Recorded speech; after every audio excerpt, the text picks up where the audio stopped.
Hello! Hi అండి. Welcome to my channel. నేను ఇవాళ బంగాళదుంపలతో ఫ్రై చేశానండి. ఎలా చేశానంటే బంగాళదుంపల్ని 2, 3 సార్లు కడిగేశానండి. కడిగేసి అది రౌండ్ రౌండ్‌గా స్లైస్‌లాగా కట్ చేసి ఒక ప్లేట్‌లో ఒక ప్లేట్‌లో ఏసి దాంట్లో ఒక స్పూన్ పసుపు, ఒక స్పూన్ సాల్ట్, హాఫ్ స్పూను ఎ అల్లం వెల్లుల్లిపాయల పేస్ట్ కలిపి పెట్టాననమాట. 20 మినిట్స్ స్టోర్ చేశాను.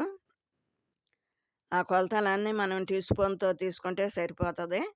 అలాగే స్టవ్ వెలిగించాను. స్టవ్ వెలిగించి బాండీ పెట్టాను. బాండీ పెట్టి దాంట్లో తగినంత నూనె అంటే మీకు ఎక్కువ కావాలంటే ఎక్కువేసుకోండి. తక్కువ కావాలంటే తక్కువేసుకోండి. దుంపల్లో ఎక్కువ పడతది. నూనె నూనె కాగినాక ఈ దినుసులన్నీ ఏసి పక్కన పెట్టిన దుంపలన్నీ చక్కగా పిండేసేసి ఆ బాండీలో ఏసాననమాట.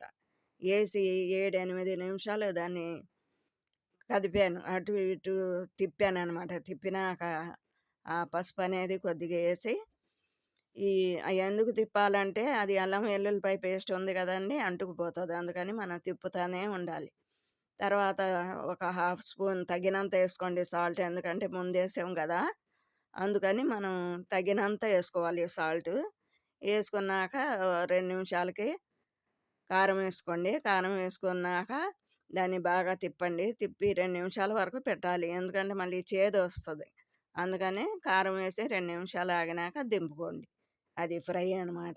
చాలా బావుంటది. పిల్లలకి అరుగుదల ఉంది. పెద్దలకి అరుగుదల ఉంది. అందరికి ఇష్టం అనమాట బంగాళదుంపలంటే. మా ఇంట్లో మేమందరం తింటాం. పిల్లలు ఇష్టంగా తింటారు. అయితే ఇవాళటిది వీడియో ఇదేనండి. అయితే దీంట్లో ఒక చిట్కా చెప్తానండి. అది ఏంటంటే 2 ఎల్లుల్లిపాయలు రెబ్బలు బాగా దంచేసేసి, కొద్దిగా నూనె దాంట్లో ఏసి 2 నిమిషాలు స్టవ్ మీద పెట్టాలనమాట.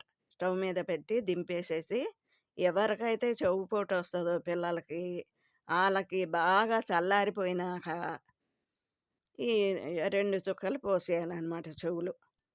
ఎల్లుల్లిపాయలు నూనె మనం మరగబెట్టిందే అది.